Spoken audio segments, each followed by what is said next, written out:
الله خالق كل شيء وهو على كل شيء وكيل.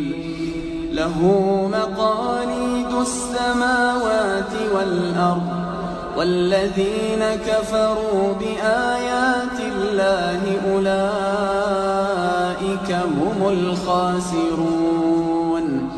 قل أفغير الله تأمروني أعبد أيها الجاهلون؟ ولقد أوحي إليك وإلى الذين من قبلك لئن أشركت ليحبطن عملك